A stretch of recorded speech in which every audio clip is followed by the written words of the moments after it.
bicara tentang keadaan. Lakukan public outcry, jangan speak up aja.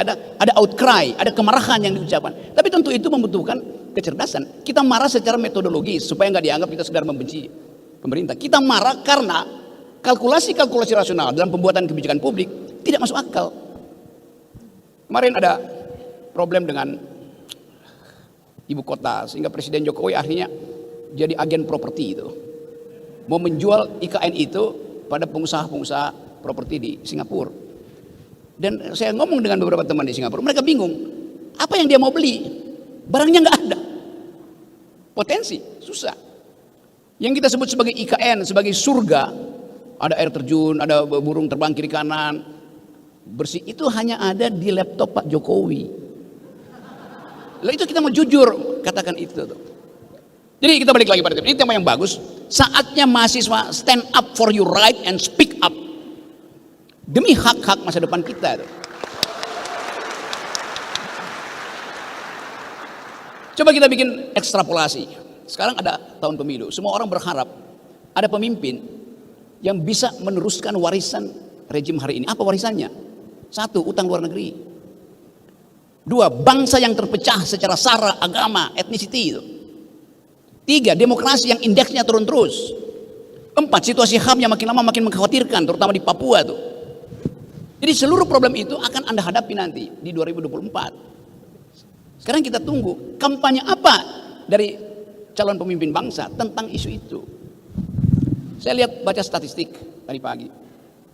Swing voters pemilu 2004 dari 27% naik merangkak ke 30%. Siapa mereka? Anak muda.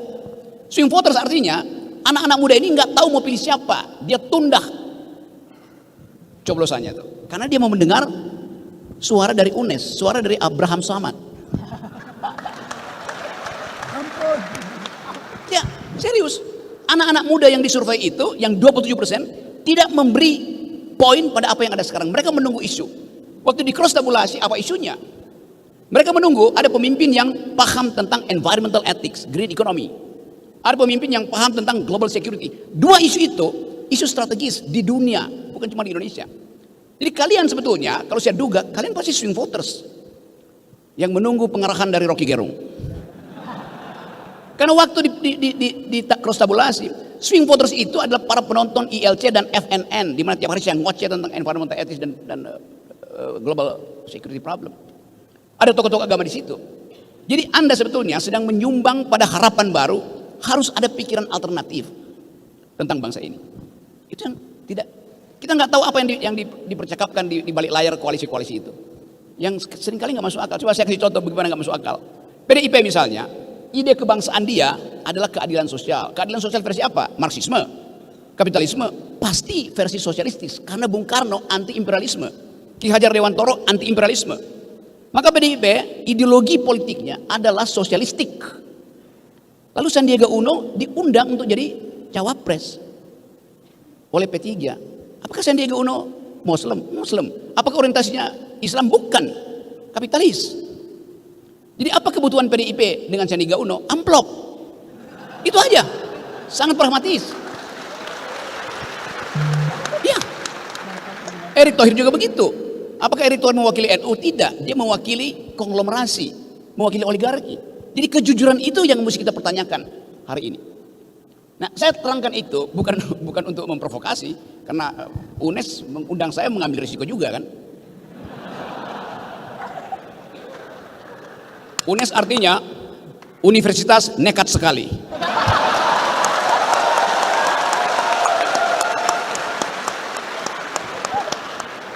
Tapi perubahan hanya bisa dimulai oleh kenekatan. Bukan oleh kaum pragmatis, bukan oleh kaum oportunis. Jadi saya tahu bahwa energi di ruangan ini adalah energi untuk menghendaki perubahan. Nah tadi balik pada pertanyaan Vina tadi. Di mana posisi mahasiswa sepanjang periode reformasi ini?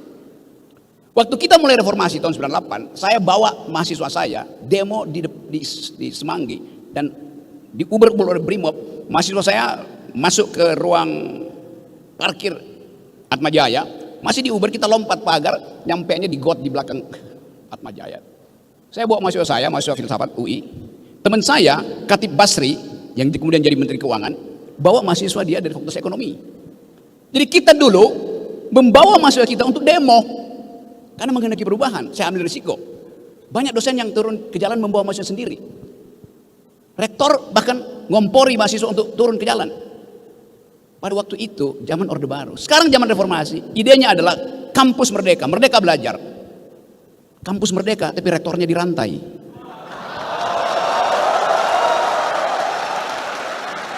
Yes. Jadi bukan merdeka belajar, kita masih belajar merdeka. Belum lulus merdeka tuh. Lalu apa gunanya kita di sini? Mengaktifkan kembali energi perubahan itu. Mana ketua BEM tadi? Ketua BEM-nya mana tadi ketua BEM? Ketua BEM dari fakultas FIB, Fakultas Ilmu Bohong-bohongan. Oh. Fakultas Ilmu Pendidikan dan Psikologi itu. Itu berlebihan sebetulnya. Karena di dalam pendidikan intinya adalah psikologi. Setiap pedagog dia harus paham psikologi muridnya. Kenapa mesti ditambah psikologi?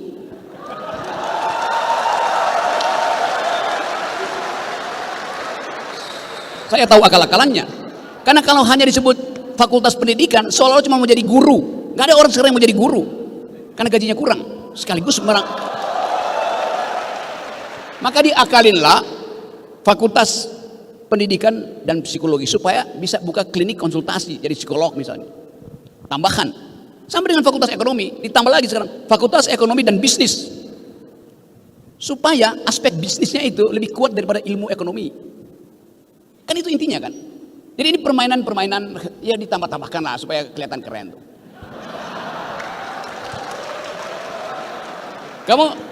Kamu semester berapa kamu? Hah? Semester 6. Rencana DO semester berapa? Kenapa nggak ada rencana DO? Kenapa mesti lulus? Karena ijazah itu penanda dia bisa cari kerjaan. Padahal ijazah Anda bertumbuk, perusahaan Anda akan bilang, saya cari di Google ya, Anda pernah berpikir apa selama ada di UNES? Pernah melakukan inovasi apa yang bisa dipamerkan di ruang inovasi itu? Kalau nggak ada, bertumpuk pun ijazahmu, korporasi bilang nggak, saya nggak perlu saudara itu. Karena nggak ada fasilitas untuk membiayai saudara, dalam keadaan saudara baru punya ijazah tuh. Nggak ada. Jadi tabunglah prestasi sejak dari semester 1. Kalau prestasi sudah numpuk, bilang aja pada dosen, semester 4 saya mau DO Pak. Karena saya udah tahu semua peralatan untuk hidup, untuk bertahan hidup. Sering saya terangkan bahwa ijazah itu hanya tanda seseorang pernah sekolah, bukan tanda dia pernah berpikir.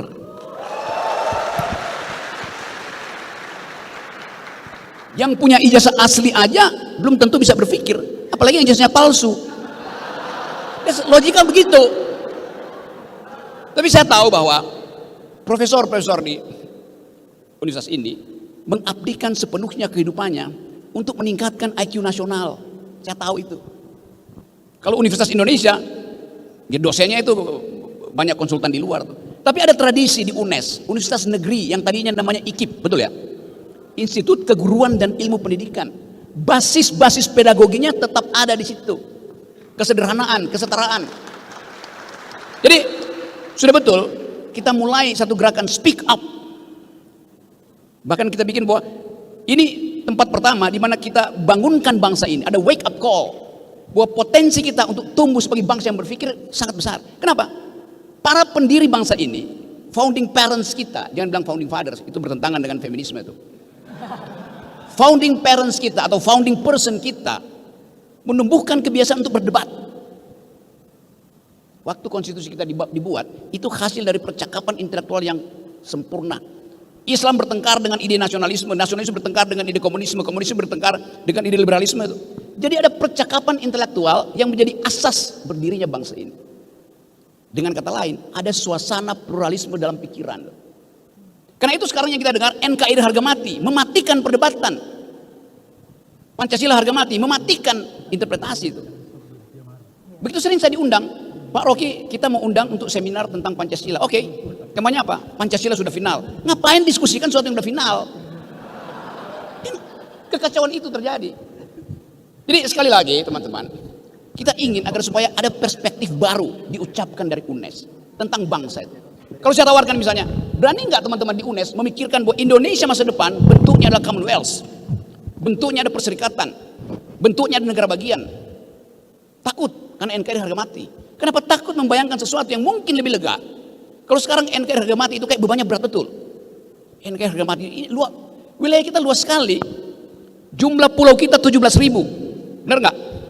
Enggak. Udah ratusan pulau yang tenggelam karena pasirnya dikeruk, dijual oleh negara. Yang membahayakan ekologi, pasir yang digali dari pantai Semarang itu merusak ekologi Semarang. Pasirnya dibawa ke Tangerang untuk reklamasi, merusak ekologi Tangerang. Karena pasir di sini bisa beda dengan pasir di sana. Kimianya pasir di sini bisa jadi racun buat ikan-ikan yang di Tangerang. Kimia tanahnya berbeda tuh. Apalagi yang dijual ke Singapura. Jadi dunia ini sedang diasuh oleh dua grammar. Satu adalah environmental ethics. Di dalamnya ada ide tentang new kind of justice, yaitu gender equality, feminism point of view. Nah, kita di sini nggak mendengar isu itu dibicarakan oleh para capres. Kenapa? Karena para capres dikepung oleh isu 20% threshold. Itu yang merumitkan kita. Jadi ide itu jadi buntu karena soal teknisnya mesti diselesaikan dulu. Kalau sekarang siapa calon presiden? Nggak ada calon presiden hari ini. Karena konstitusi bilang calon presiden harus mendaftar dengan wakilnya. Kalau nggak ada wakil, nggak mungkin jadi presiden. Buat dapat wakil itu harus lampaui juga jebakan 20% threshold. Yang udah 2 kali saya dalilkan ke Mahkamah Konstitusi ditolak terus. Ngapain ada threshold? Kalau 0% udah bebas. Anies sudah dapat calon wakil presiden, Ganjar punya calon wakil presiden, Prabowo calon wakil presiden. Jadi udah. Kalau itu udah terjadi, di sini akan berderet di situ. Anies di situ, Prabowo di situ, Ganjar kursinya habis.